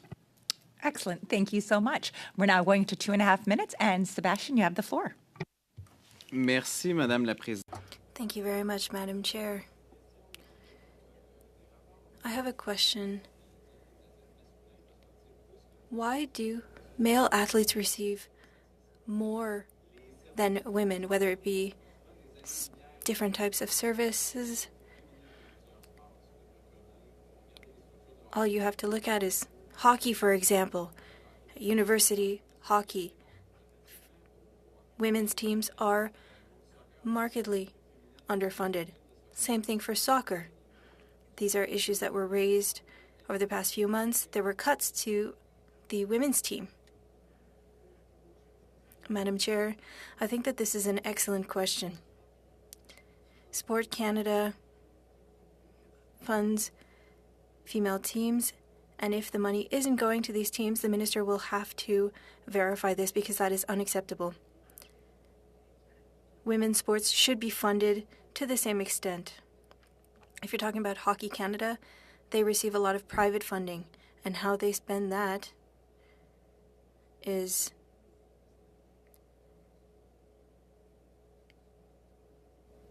that they choose that, but we will need to examine fairness in the system. Would you be able to do an audit on Soccer Canada in the light of information that we've heard? How can we better support female athletes at this time if we see that through private funding or other mechanisms, men are advantaged? There are different ways of doing it. For example, for accessibility, as you know, our athletes were receiving bursaries, but para-athletes weren't because of private funding. And we are examining that until private funding is more available. So we are seeking to find more balance. Are national sports organizations obligated to signal cases of abuse? Or is it only OSIC now that receives this information? Good question. We are still receiving these cases, but as organizations sign on, it'll be sent to OSIC. Thank you, Madam Chair. And this is around the Canadian Heritage Sports Support Program. So each national sport organization funded by Canada Heritage's Sport Support Program must have a policy on harassment, abuse, and discrimination. And so my question is really around the sanctions, and it was a word that was used earlier, is what sanctions are in place for national sports organizations that fail to comply with that, and have there been any sanctions exercised that you could share with us? Thank you, Madam Chair, for the question. So, very good question. In 2019, that's when, at the time, Minister Duncan required all organizations in exchange for funding to have a policy. Based on that, Sport Canada developed what we call a report card, and that didn't exist before. So it was a pilot, and on that basis, we start to monitor what organizations were doing, and they had to report to us, and we assess it. What we found in the pilot, though, is that the tool was very good, but what was not sufficient was that we were only receiving information from the organization itself. And we want to receive information from different sources to make sure that what we are assessing is actually informed not only by the organization itself, by others. So that's part of the work that the minister is going to, I think, announce in shortly for the new round of funding. And a follow-up question on that: are parents going to be involved as an regular input point? So some of the things that are being considered is athlete voice, but also other voice that could be done through, for example, audit, but not audit financial, audit that include people who look at the application of those policy, and the auditor can consult a variety of people, whoever they feel that would be a good voice to check. So that's part of the thing that are being, looked at. And with so many testimonies, so many stories, and I think we're just on the tip of the iceberg of things that have happened over the decades. Have there been sanctions? Have there ever been exercised sanctions for coaches, for staff, for organizations? So over the year, there has been some people who have found themselves in front of the court, and some of it have been found guilty. They have other where there has been complaint and they have not been found guilty. They have been sanctioned within organization, but I will say that they haven't been done in a way that is sufficient. That's why we see the crisis that we have now. Perfect. Yeah, sorry, Benita. Thank you so much. We're now going to just finish up our round, and we'll go over to Warren Steinley for 5 minutes, and then over to Mark Saray for 5. Go ahead. Thank you very much, Madam Chair, and thank you for being here to the witnesses. I want to dig down a little bit on that you're in charge of the national bodies, and that really has nothing to do with the provincial organizations, which I find a bit interesting. I have a bit of a hockey background. So whenever you go to Hockey Saskatchewan about why these rules or why these principles have come down, they come down from Hockey Canada. So I'm assuming many other provincial bodies and sports organizations are like that, where they take their lead for guiding principles, for what would happen if there is an indiscretion would be coming from the national body. So I think you do have a bit more responsibility for some of those provincial bodies than you're letting on. So I'd just like to get some comments on that, where most of the time these provincial entities are taking their lead from the federal governing sports bodies. Thank you for the question, Madam Chair. And I wouldn't say that it has nothing to do. I will say that they have other players that are involved. Your example is a good example. In some national federation, they actually are very close from the provincial.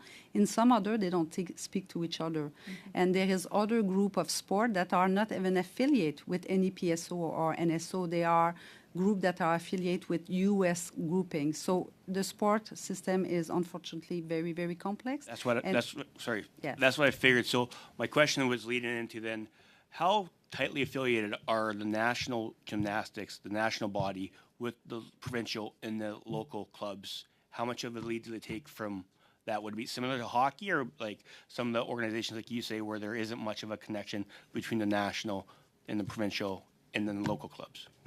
Thank you. With your permission, I will turn to my colleague. Certainly. As my colleague had said, each national sport organization does have a different structure. One of the things I think that has... Just gymnastics. Gymnastics. I don't have time for this. Sorry. Gymnastics specifically. I think that's one of the things that was shone a light on through the McLaren report that was recently commissioned, and Richard McLaren did appear in front of the committee, and I understand that he's also submitted a brief.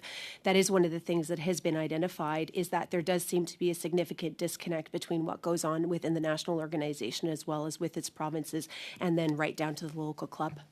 So what I'm getting at then is, I really would strongly recommend that the national gymnastics body takes a position of allowing parents to be at practices. anywhere. Like they can do that. Like I've seen it with Hockey Canada. Their rules trickle down. So Gymnastics Canada needs to make a rule in place where provincial and local clubs cannot disallow parents for being at practice. Would you agree with that? So thank you, Madam Chair, for the question. I think what the minister has said is that she's going to use all the tools and all her power, and that includes using the National Sport Organization to change the sport system. And I take your comment, and I think the committee could certainly make recommendation on that. Thank you. Yeah, thank you very much. And please take that back, because I also don't want the kind of, because I saw this a little bit where we're national, we're not provincial, but there are ties that bind very closely. So we just can't slough off some of the things that might be tougher and say that's a provincial jurisdiction or that's a local jurisdiction. But the national, this is why we're go from national politics, because we're there to lead and we're there to be good examples and making sure those good principles are going down to the provincial and the local clubs. I do have a couple more seconds left. So when my colleague talked about OSEC, so the Sports Dispute Resolution Centre of Canada has a board. Then some of those board members go to OSEC, and then they pick, they work with. So can you tell me how that tie is? If there is a very loose connection with SDRCC, or if it's a closer connection with OSEC than we might think? Okay, so there is one board for the organization. This organization does not recruit the people who are there. The commissioner was not recruited by the board, but they are the oversight body for the whole organization. You're correct on that. In the board for the Sports Dispute Resolution Centre of Canada, they're chosen through OIC, through the minister. And is there an application process, or are they generally chosen as CEOs and people that have had a substantial role in some of these sports organizations? So it's not a GIC appointment, or it's not an order in council, but it's on the recommendation of the minister. Typically, they have represent a variety of groups, so not just the NSO. There has been expert, there has been athlete, there has been a variety of people, and that's the idea of a diversified board. I'd even do a recommendation where some of these people shouldn't even be involved in sports, but they should have other career paths where they might not have that tight connection, so that maybe they'll see things differently than some of the people that have been involved in those sports for their whole lives. Perfect. Thank you so much. And passing it over to Mark Soray. Mark, you've got 5 minutes. Thank you, Madam Chair, and thank you for appearing today. Obviously, looking at the victims, and we talked about action and results. And obviously you referenced earlier the Red Deer Declaration, the athletes that met with Minister Duncan and all the work that Minister Duncan, the good work that she's done in the past. Can you just briefly explain how OSIC came about? Recommendations, and because OSIC's been in place since June 2022. It's been 8 months. And also, if OSIC would have been in place in 2019, let's say, how would that have impacted the girls at Gymnastic Canada? Because we've received a lot of testimony, but OSIC wasn't in place, and we're looking at the past. But now moving forward, how do you incorporate that with OSIC and the challenges we've had with organizations?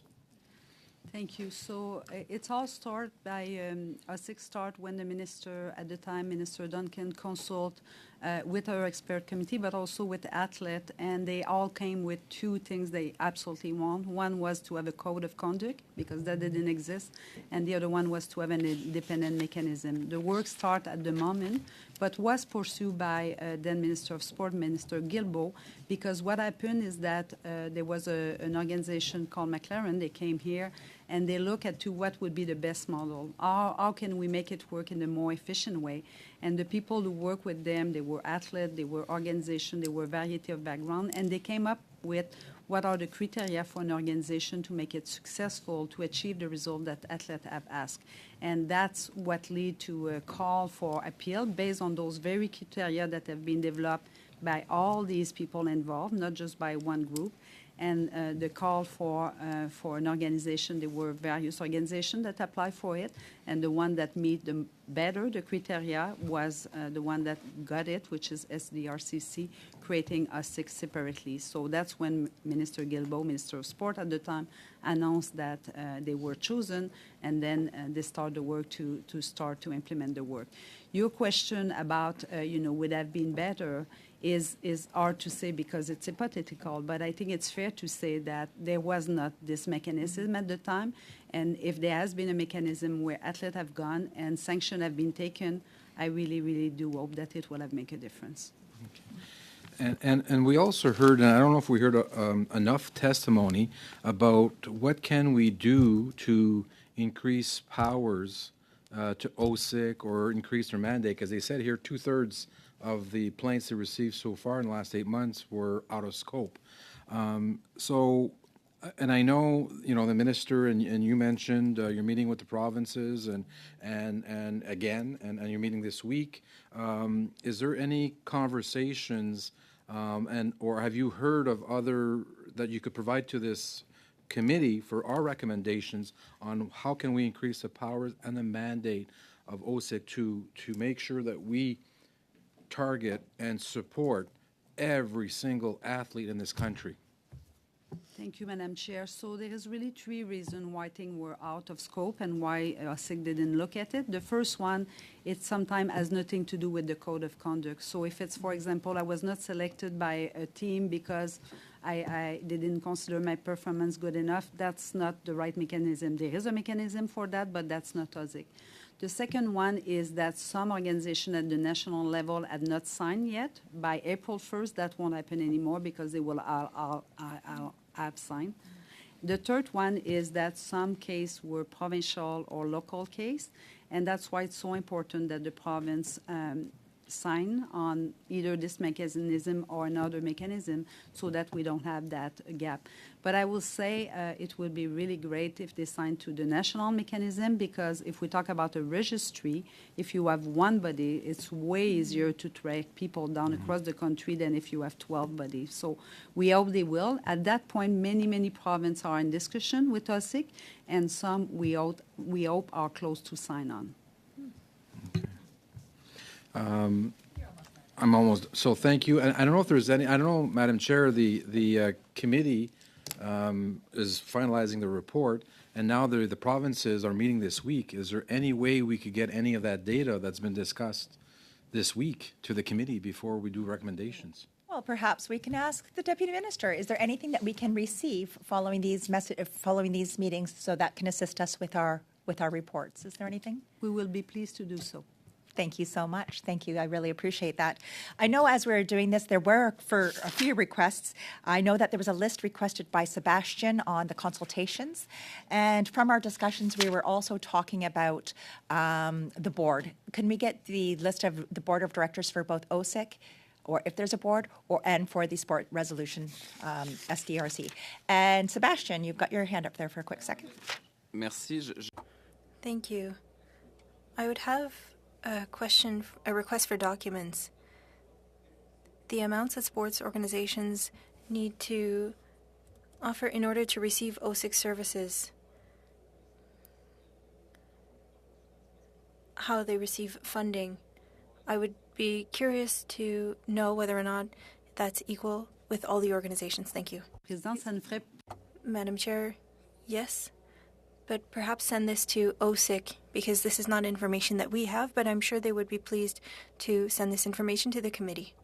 So to the clerk, if you could follow that one up with OSIC, that'd be fantastic. And if we can get the list of the board of directors for those organizations that we're speaking of today, that'd be great. Seeing no other questions or thoughts, I would really like to thank you for coming today and providing us the filler in for the rest of our study. This was very much appreciated. To our members, just a reminder, on Thursday we'll be back to doing some reports, and it will be back in camera. So thank you very much, everybody. Mark wants to get out of here, so Mark, you want to adjourn the meeting, he says? Yeah. Okay, so we'll adjourn the meeting for today. Thank you.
you.